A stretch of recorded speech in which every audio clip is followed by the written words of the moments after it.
Today's video is on transitions. Today we have music with our video, and this is dedicated to Casey Staley, who apparently really loves transitions. Okay, so first slide. Why transition? You want to transition in your writing because it's really important that you don't make assumptions that your readers know what you know, or are thinking as quickly as you are thinking as you write. It's easy when you write to leave holes in your text because you're thinking faster than you're writing. You really need to assume that they will misread your ideas if you're not crystal clear, and transitions can help make that make it clear. So there are 4 ways to transition. There are more than that, but these are the 4 standard ones that are easy to remember and easy to use. So we're going to talk about using transitional phrases. We're going to talk about repeating keywords and phrases, using pronoun references, and using parallel form. So the first one of these is transitional phrases. Transitional phrases are words like nevertheless, still, or yet. They can be used to do all of these things. So as an example, if you have an idea and you want to add another idea to it, instead of just having the next sentence add on, you want to use a phrase like furthermore. Furthermore is an additional transitional phrase. You can also use phrases that are really common, like for contrast, for example. Very often we use the phrase however or on the other hand, because we're going to contrast what we just said. So those are called transitional phrases. Time sequences are also real common, where you say first and then you give something, and then next and you give something, and then last and then you give something else. So these are all transitional phrases that are common and we use them every day. So that's one way to transition. However, too many of these weigh down your writing. You don't want to have every sentence with a transitional cue in between.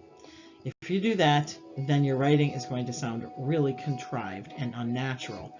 So a good rule of thumb, no more than 1 per paragraph of those kinds of transitional phrases. Maybe more, but more than 1 is plenty. Okay, so the next one is a repetition of keywords and phrases. So here I wanted to give you an example of what this looks like. So here we have, Jane believed that her words meant very little when all her life they had fallen on deaf ears. Her words seemed to mean little to those to whom they should have meant everything. So we have some keywords and phrases repeated here. We have her words and her words. And then we have mean little and mean little, right? So those phrases give connections between these sentences. Here's another example. The new chef proudly walked through the restaurant, watching her guests savor and praise her ramps and calamari pasta, her newest favorite creation. When we savor food, we enjoy the best of being human. This word right here is repeated, and the word stands out. Her guests savor and praise. When we savor food, just repeating that word makes that connection. However, if you have too much repetition and you don't do it carefully, you end up being redundant, which we all really don't want to do. So here's an example of how not to do it. Jane believed that her words meant very little when all her life they had fallen on deaf ears. Jane believed that her words seemed to mean little to those to whom they should have meant everything. Here we have way too much repetition going on, right? So because of that, it becomes redundant rather than a nice transitional phrase. So you want to watch for that. The third one is using pronouns as a way of transitioning. This one we use the most. It's very common and we don't really think about it as a way of transitioning, but it is a way to connect your ideas. So here's an example. John had finally made it to college. He was excited for his new life to begin. He clearly refers to something else, and we know that it refers back to John in the previous sentence. That's the connection between the two, and it ties them together. Here we have another example. The water rushed and gushed through the streets, filling and overflowing every low-lying dip and dent in the surface. It carved its way through dirt. We knew it meant a flood. So here we have it, and here we know that it is referring back to the water, right? So those things, here we have it again, right? So those simple pronoun references tie these sentences together. They connect to one another because of those pronoun references. However, pronoun references need a clear referent. You don't want it to be unclear who the pronoun is referring to. So here's an example of how not to do this. John wanted to go down to the beach, but Jeff really felt like staying in and going to the arcade. He didn't get his way. Here we have no idea who he is. Is he John or is he Jeff? We don't know because this is an obscure pronoun reference. So pronouns can be good, but they need to be clear. So you have to watch out for that. Lastly is parallel form. Parallel form can also give your writing some real style and make it stand out and give it some a unique tone. So here's an example of parallel form. I came late to the party and missed the surprise. I left early so I could catch the train and missed out on cake.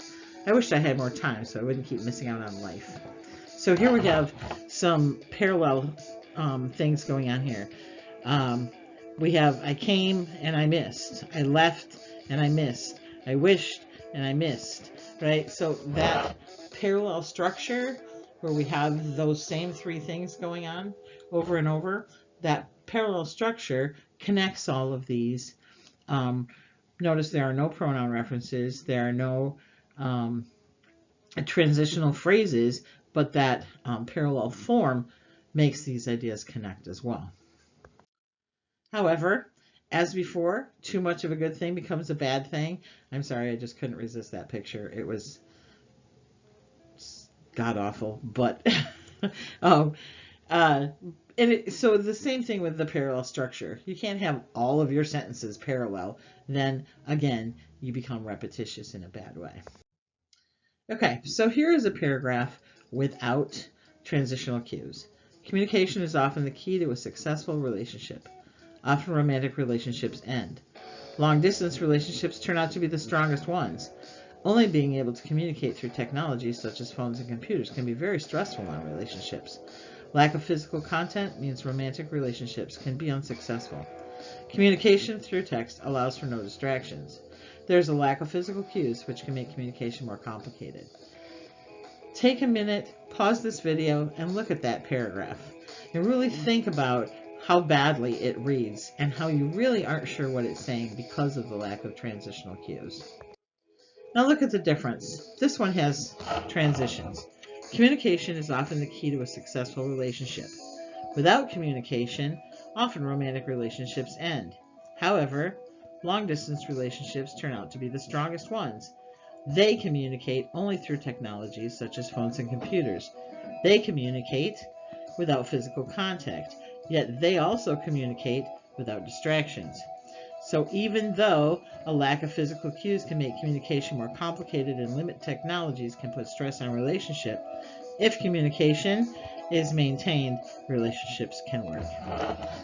Again, take a moment, pause, and really listen to this paragraph and how much better this reads and how much clearer the ideas are because of the transitional cues. Okay, so to sum up, when you're writing, all of your sentences, all of them should hold hands. There should be that connection between every single sentence. All of them should connect one to the next, like a long chain of sentences.